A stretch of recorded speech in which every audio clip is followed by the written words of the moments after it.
નમસ્કાર, big news સાથે હું છું નુપુર દાણી। સૌથી પહેલા વાત કરીએ લોકોને આરોગ્યની સારી સુવિધા મળી રહે તે માટે કેન્દ્ર સરકાર અને રાજ્ય સરકાર બંને સરકારોએ હવે મિશન સ્વાસ્થ્ય પર ધ્યાન કેન્દ્રિત કર્યું છે। પ્રધાનમંત્રી મોદીએ તાજેતરમાં જ એસવીપી હોસ્પિટલનું લોકાર્પણ કર્યું। આશરે 750 કરોડના ખર્ચે આ હોસ્પિટલનું નિર્માણ કરવામાં આવ્યું છે, જેમાં સુવિધાની જો આપણે વાત કરીએ તો 32 operation theatre, 90 OPD consultation room છે, તો દર્દીઓ માટે 1500 બેડની વ્યવસ્થા છે। 139 જેટલા આઈસીયુ બેડની પણ અહીંયા વ્યવસ્થા કરવામાં આવી છે। તો દર્દીઓને બેડ સાથે લઈ જવા માટે 20 હાઈ સ્પીડ લિફ્ટ બનાવવામાં આવી છે। ઇમરજન્સીના દર્દીઓને હેલિકોપ્ટરથી પહોંચાડવા માટે હેલિપેડની પણ અહીંયા વ્યવસ્થા કરવામાં આવી છે।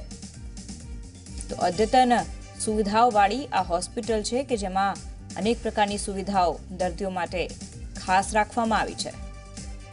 રાજકોટને એમ્સનો લાભ મળશે। અત્યારે રાજ્ય સરકાર અને કેન્દ્ર સરકાર બંને મિશન સ્વાસ્થ્ય પર ધ્યાન કેન્દ્રિત કરી રહ્યા છે। તો થોડા દિવસો પહેલા રાજકોટમાં પણ એમ્સની હોસ્પિટલની જાહેરાત કરવામાં આવી હતી, જ્યાં આશરે 1200 કરોડની કિંમતના ખર્ચે હોસ્પિટલનું નિર્માણ કરવામાં આવશે। ખંડેરી ગામ પાસે આ હોસ્પિટલનું નિર્માણ કરાશે, જે હોસ્પિટલમાં 750 બેડની સુવિધા હશે।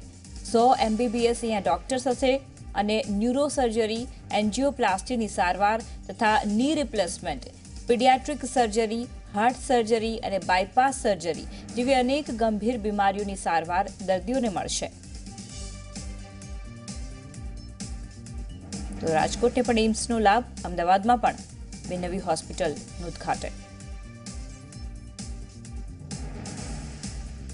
આ ઉપરાંત રાજ્યમાં જુદા જુદા સ્થળોએ હોસ્પિટલનું નિર્માણ કરવાની સરકારે જાહેરાત કરી છે, જેમાં અસારવામાં 1200 બેડની વ્યવસ્થાવાળી અદ્યતન હોસ્પિટલનું નિર્માણ કરવામાં આવશે। આ ઉપરાંત જામનગર, રાજકોટ તેમજ વડોદરામાં પણ નવી કેન્સર હોસ્પિટલનું નિર્માણ કરવામાં આવશે એવી સરકારે જાહેરાત કરી છે। કેન્સર હોસ્પિટલનું પણ નિર્માણ કરાશે।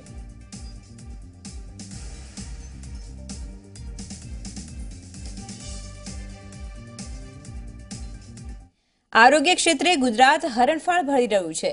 વાયબ્રન્ટ ગુજરાત સમિટમાં પણ આરોગ્ય ક્ષેત્રે અનેક જાહેરાતો થઈ છે, ત્યારે વડોદરાના સ્થાનિકોએ સાથે આ મુદ્દે ઝી 24 કલાક સાથે વાતચીત પણ કરી છે। ગુજરાતની જો વાત કરીએ તો આરોગ્ય ક્ષેત્રમાં દિવસે ને દિવસે ગુજરાત હરણફાળ ભરી રહ્યું છે। મહત્વનું છે કે વિવિધ યોજનાઓ સાથે ગુજરાતની અંદર આરોગ્યલક્ષી જે સેવાઓ છે એ સેવાઓનો વ્યાપ વધ્યો છે, ત્યારે વડોદરાના જે લોકો છે, જે બુદ્ધિજીવી વર્ગ છે, તેઓ લોકોનું શું કહેવું છે આરોગ્યની સેવાઓને લઈને તેના માટે સીધી વાત કરીશું। સર, જે રીતે ગુજરાતની અંદર આરોગ્યલક્ષી સેવાઓનો વ્યાપ વધી રહ્યો છે, દિવસે ને દિવસે આરોગ્યલક્ષી જે સેવાઓ છે એનું અમલીકરણ પણ બહુ સરળતાથી થઈ રહ્યું છે, આપ શું કહીશો ગુજરાત જે રીતે હરણફાળ ભરી રહ્યું છે આરોગ્યને લઈને? ગુજરાતની અંદર અને કેન્દ્રની અંદર આજે ભારતીય જનતા પાર્ટીની બંને જગ્યા પર સરકારો છે, અને જેથી ભારતીય જનતા પાર્ટીએ લોકોના આરોગ્યને લક્ષ્યમાં રાખીને સર્વવ્યાપી અને સર્વસ્પર્શી વિકાસ આરોગ્ય ક્ષેત્રમાં કર્યો છે। સર્વવ્યાપી કહીએ તો એમ કહી શકાય કે વડોદરા, અમદાવાદ, સુરત, રાજકોટ એ તમામ જગ્યાઓ પર મેડિકલ સેન્ટર્સને મેડિકલ સુવિધાઓ આપી છે, અને સર્વસ્પર્શી કહીએ તો એક સગર્ભ માતાથી લઈને માણસ મરે ત્યાં સુધીનો એક સામાન્ય નાગરિક અથવા ગરીબ નાગરિકને ખર્ચ ન કરવો પડે તેવી તમામ પ્રકારની મેડિકલ સુવિધાઓ એ ગુજરાત સરકારે અને કેન્દ્રની સરકારે આપી છે। એટલે એમ કહી શકાય કે તમામ રીતે આ વિકાસ કરવામાં આવ્યો છે।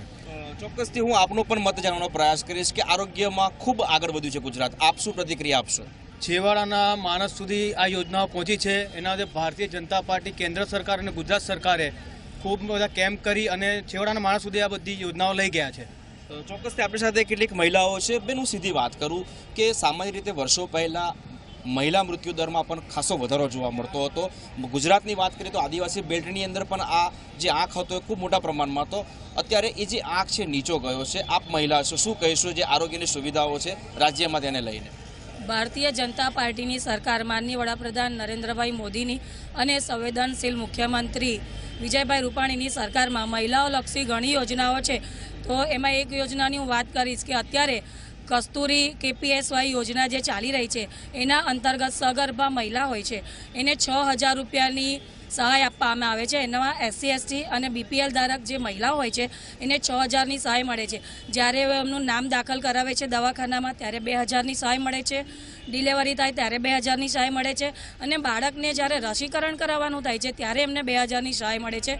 તો ભારતીય જનતા પાર્ટીની સરકાર એવી સંવેદનશીલ સરકાર છે કે જે મહિલાઓની ખૂબ જ ચિંતા કરે છે અને એમના આવ્યા પછી જેવી રીતે કેન્સર પીડિત જે મહિલાઓ હોય છે એમને મા અમૃતમ યોજના છે એમાં 2 લાખ રૂપિયા સુધીની સહાય મળે છે અને મા કાર્ડ ત્વરિત એવી કોઈ બેન હોય કે ભાઈ એને તાત્કાલિક જરૂર હોય તો ત્વરિત કાર્ડ પણ મળી જાય છે. એના માટે ભારતીય જનતા પાર્ટીની સરકાર અને માનનીય વડાપ્રધાન અને મુખ્યમંત્રીશ્રીનો અમે આભાર માનીએ છીએ કે મહિલાઓની તેઓ ખૂબ ચિંતા કરે છે અને મહિલાઓલક્ષી ઘણી બધી યોજનાઓ કાઢી છે. ચોક્કસથી વડોદરાના જે આ બુદ્ધિજીવી લોકો છે તેઓનું કહેવું છે કે આરોગ્યલક્ષી જે વિકાસ થયા છે છેલ્લા કેટલાય સમયથી ગુજરાતની જો વાત કરીએ તો ગુજરાતના નાનામાં નાના ગામડે છેવાડાના ગામડા સુધીને આરોગ્યલક્ષી સેવાઓ અને રાજ્ય સરકારની અને કેન્દ્ર સરકારની જે યોજનાઓ પહોંચી છે તેનાથી આમ જનતા ખરેખર ખુશ છે અને જે હરણફાળ વળી છે તેનો સંપૂર્ણ શ્રેય જે છે એ કેન્દ્રની અને રાજ્ય સરકારની ભારતીય જનતા પાર્ટીની સરકારને જાય છે. કેમેરા પર્સન મુકુંદ દવે સાથે તુષાર પટેલ, ઝી મીડિયા, વડોદરા. રાજ્યમાં સરકાર મિશન મોડ ઉપર છે. સ્વાસ્થ્ય ક્ષેત્રે વધુને વધુ સુવિધા ઉપલબ્ધ કરાવાઈ રહી છે ત્યારે રાજકોટની જનતાનો શું છે મત, આવો જોઈએ. રાજકોટને એમ્સ મળતાની સાથે જ રાજકોટવાસીઓ અને સૌરાષ્ટ્રવાસીઓમાં ખુશીની લહેર જોવા મળી રહી છે. તમામ લોકો એમ્સની જે ભેટ સરકાર તરફથી આપવામાં આવી છે તેને લોકો બિરદાવી રહ્યા છે, વધાવી રહ્યા છે, ઉજવણી પણ કરવામાં આવી રહી છે. આપણી સાથે રાજકોટવાસીઓ જોડાયા છે. શું કહેશો કે જે રીતે સરકાર દ્વારા જે એમ્સની ભેટ રાજકોટવાસીઓ અને સૌરાષ્ટ્રવાસીઓને આપવામાં આવી છે, શું કહેશો? બહુ જ ખુશીની વાત છે. સરકાર તરફથી કે ગુજરાત સરકાર તરફથી જે કંઈ ભેટ મળી છે એ સૌરાષ્ટ્ર અને ગુજરાત માટે બહુ મોટી ભેટ છે. એનું કારણ એટલા માટે છે કે સૌરાષ્ટ્રની આજુબાજુમાં કોઈ પણ એવી અત્યાધુનિક હોસ્પિટલ નથી જેના હિસાબે હજારોની સંખ્યામાં દર્દીઓ મોતને ભેટા છે. અને મારે આજે કહેવાનો મોકો છે ત્યારે કહું છું કે ઘણા બધા એવા હોસ્પિટલના સંચાલકોએ પણ દર્દીઓનો પૂરતો લાભ લીધો છે અને એમ્સ આવવાથી લોકોને અનેક ફાયદા થશે. રાજકોટના વિકાસ થશે, સાથે સાથે આજુબાજુના જે જિલ્લાઓ છે, તાલુકાઓ છે, સમગ્ર વિસ્તારોમાંથી લોકોને આરોગ્યની સુવિધા મળી શકશે. એમ્સને લઈને જે રાજકોટ નહીં પરંતુ સૌરાષ્ટ્રના પણ ઘણા એવા શહેરો છે કે જેની ક્રિટિકલ જે દર્દી છે કે જેને દૂર દૂર જવું પડે છે, રાજકોટ બહાર જવું પડે છે, ગુજરાત બહાર જવું પડે છે, પરંતુ રાજકોટને એટલે કે ગુજરાતને સૌપ્રથમ એમ્સ મળી છે રાજકોટમાં, તો સૌરાષ્ટ્રને કેટલો ફાયદો થશે? રાજકોટને ધંધા વિકાસમાં ઘણો ફેર થશે. જ્યાં એમ્સનું નિર્માણ થવાનું છે એની આજુબાજુમાં ઘણા લોકોને રોજગારી મળશે. ટ્રાવેલિંગ તેમજ લોકોમાં એક વિકાસની રૂપરેખા શરૂ થશે. આપ શું કહેશો રાજકોટને જે એમ્સ મળી છે તેને લઈને? પહેલાં તો આપણે સરકારનો ખૂબ ખૂબ આભાર માનીએ છીએ કે આપણે રાજકોટને એમ્સ મળી છે. પછી કે જે જટિલ રોગો છે, જે નાના માણસો છે, મધ્યમ વર્ગના માણસો છે, એ જે ઈલાજ કરાવી નથી શકતા, એને મોટા સિટીમાં ધક્કા ખાવા પડે છે. એના માટે તો ખાસ કરીને આપણે આભાર માનીએ છીએ.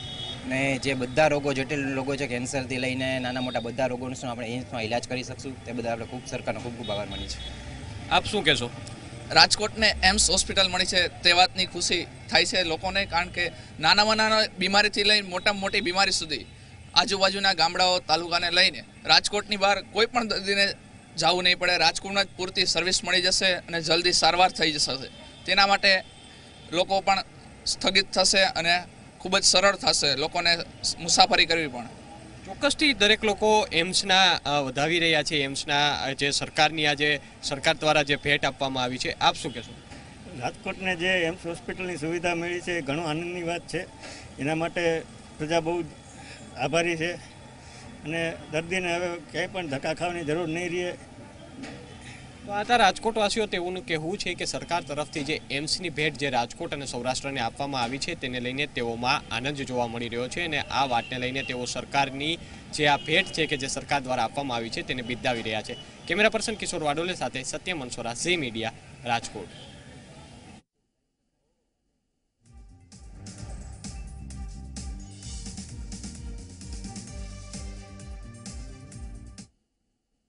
તો 9મી વાયબ્રન્ટ ગુજરાત ગ્લોબલ સમિટ 2019ની પૂર્ણાહુતિ થઈ છે.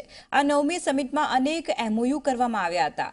ઇન્ફ્રાસ્ટ્રક્ચર, હેલ્થ, મેન્યુફેક્ચરિંગ સહિતના ક્ષેત્રોમાં થયેલા MOUથી ગુજરાતને મોટો ફાયદો થશે. ત્યારે ઝી 24 કલાકની ટીમે મહેસાણામાં પણ લોકો સાથે વાતચીત કરી. ત્યારે જોઈએ કે મહેસાણાના લોકોનું આ મુદ્દે શું મંતવ્ય છે. સૌપ્રથમ હું આપને પૂછવા માંગીશ કે જે આ હોસ્પિટલનું નિર્માણ કરાયું છે સ્વાસ્થ્ય ક્ષેત્રે જે છે તે ઉમદા કાર્ય આને કહી શકાય? 100% ઉમદા કાર્ય આને કહી શકાય. આપણા પ્રધાનમંત્રીશ્રીનું જે લક્ષ્ય છે કે 100% ભારતમાં કોઈ પણ વ્યક્તિને આરોગ્ય બાબતે કોઈ સુવિધા ના મળતી હોય તો તેને 100% સારી કરીને અને જે આ હોસ્પિટલ આપણે ગુજરાતને ભેટ આપી છે PM સાહેબે, તેને આપણે 100% ઉમદા કાર્ય કહી શકીએ છીએ આને. અને જે આના કારણે જે ઉત્તર ગુજરાત છે, પછી સૌરાષ્ટ્ર છે, દક્ષિણ ગુજરાત છે, આના લોકોને ખૂબ જ એનો લાભ 100% આપવાનો છે. તે PM સાહેબનું કાર્ય છે આનાથી. પછી આપ શું માનો છો આ કાર્યને? આપ કેવી રીતે કઈ દ્રષ્ટિથી આપ જોવો છો આ કાર્યને? આ કાર્યને એક સારી દ્રષ્ટિએ આપણે માનવું જોઈએ, કારણ કે આમાં જે લોકોને લાભ થવાનો છે તેમાં ગરીબ લોકો તો ખૂબ લાભ લેશે, પણ આનાથી જે 4-5 પછાત જિલ્લાઓ છે તેને આનો ખૂબ જ લાભ પહોંચવાનો છે. ચોક્કસથી પછાત વિસ્તાર હશે તેને પણ આનો ફાયદો મળી રહેશે. આસપાસના જે જિલ્લાઓ છે તે પણ ત્યાં તાત્કાલિક જેમને સારવાર જોતી હોય તે પૂરી પાડવામાં આવશે, તે પ્રકારની વાત સ્થાનિકો કરી રહ્યા છે. ત્યારે આપણે અનેક વડીલને પૂછવા માંગીશું.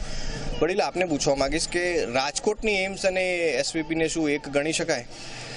100% ગણી શકાય. એમ્સથી પણ વધારે સુવિધાઓ હોય એવું એશિયાનું સૌથી મોટી હોસ્પિટલ અમદાવાદ ખાતે જે વડાપ્રધાનશ્રીએ લોકાર્પણ કર્યું, તેનાથી અમદાવાદ તો ઠીક છે પણ ઉત્તર ગુજરાત અને રાજસ્થાન સુધીના લોકો પણ અહીંયા લાભ લઈ શકશે. અને 1800 બેડની અત્યાધુનિક હોસ્પિટલ જે ઉપર હેલિકોપ્ટર પણ લેન્ડ થઈ શકતું હોય એવી સુવિધાવાળી હોસ્પિટલ બનાવી છે.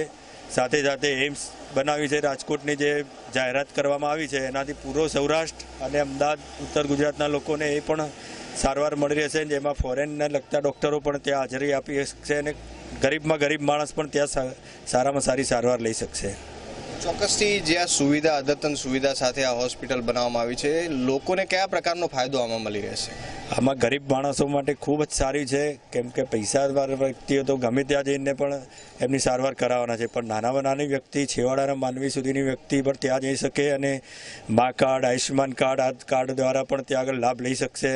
તેથી ગરીબો માટે ખૂબ જ સારી વ્યક્તિ આ વસ્તુ. ચોક્કસથી સરકારી અને યોજનાઓવાળા લોકો પણ ત્યાં લાભ લઈ શકશે તેવું સ્થાનિકો કહી રહ્યા છે. ત્યારે આપણી પાસે એક વડીલ છે, આપણે તેને પૂછવા માંગીશું. વડીલ, આપને પૂછીશ, આપ કઈ દ્રષ્ટિએ જોવો છો આ જે સુવિધાઓ ઉપલબ્ધ કરાય છે, અદ્યતન હોસ્પિટલ ઊભી કરવામાં આવી છે, આપ શું કહેશો? સારી દ્રષ્ટિએ જોવાય છે. સરકાર સારું કામ કરે છે અને માણસોને સારી સુવિધા મળે એ માટે ખર્ચો મોટો પાડ્યો છે. ચોક્કસથી અદ્યતન સુવિધારૂપ હોસ્પિટલ છે જેવું સ્થાનિકો જણાઈ રહ્યા છે. ત્યારે આપણે અનેક વડીલે પૂછવા માંગીશું. હું આપને પૂછવા માંગીશ કે બરોડા, જામનગર અને રાજકોટમાં જે છે કેન્સર હોસ્પિટલનું પણ નિર્માણ થવા જઈ રહ્યું છે, તેની પણ જાહેરાત કરવામાં આવી છે, આપ શું કહેશો? અત્યાર સુધી ફક્ત અમદાવાદમાં જ આ હોસ્પિટલ હતી. અત્યારે બરોડા, જામનગર, રાજકોટ એ જે જગ્યાએ હોસ્પિટલ બનાવવામાં આવી છે એના માટે આજુબાજુના નાના નાના ગામડાઓના, જિલ્લાઓના બધાને તેનો લાભ મળશે અને આજુબાજુની ગરીબ પબ્લિક તેનો ઉપયોગ લઈ શકશે અને તેનું નિરાકરણ અત્યારે આ બનાવ બહુ વધી રહ્યા છે અત્યારે, તો આ સુવિધા બહુ સારી કરી છે અને લોકોને ખૂબ જ એનો લાભ મળશે. જે તે જિલ્લાઓમાં કેન્સર હોસ્પિટલનું જે છે જાહેરાત કરવામાં આવી છે, રાજકોટ, બરોડા અને જામનગરમાં, તો આપ શું માનો છો કે કેટલા લોકોને અને કેવા પ્રકારના લોકોને આનો ફાયદો મળી રહેશે? લગભગ બને સાથે ગરીબ પબ્લિકને જ આનો લાભ મળશે અને ગરીબ પબ્લિક જ આનો લાભ લેશે, કારણ કે તે પૈસા ખર્ચી શકે તેમ નથી. એટલા માટે સરકારે આ બહુ સારું કાર્ય કર્યું છે, એ બદલ ખૂબ પબ્લિક તેમને આશીર્વાદ આપશે. નવી અદ્યતન સરકારી હોસ્પિટલ બનશે તો ક્યાંક ને ક્યાંક આસપાસના લોકોને પણ ફાયદો થશે. ને રહી તો SVPની વાત, SVP હોસ્પિટલનું નિર્માણ થતાની સાથે જ સ્થાનિકોની અંદર ખુશી જોવા મળી છે, કેમ કે ઉત્તર ગુજરાતને તમામ સહિતના લોકો જે છે તે ત્યાં આગળ ટ્રીટમેન્ટ કરાવી શકે, તાત્કાલિક ધોરણે જે છે તેમને અદ્યતન સાધનો સાથે પોતાનું ટ્રીટમેન્ટ કરાવશે, તે પ્રકારની વાત સ્થાનિકો કરી રહ્યા છે. તેજસ દવે, ઝી મીડિયા, મહેસાણા.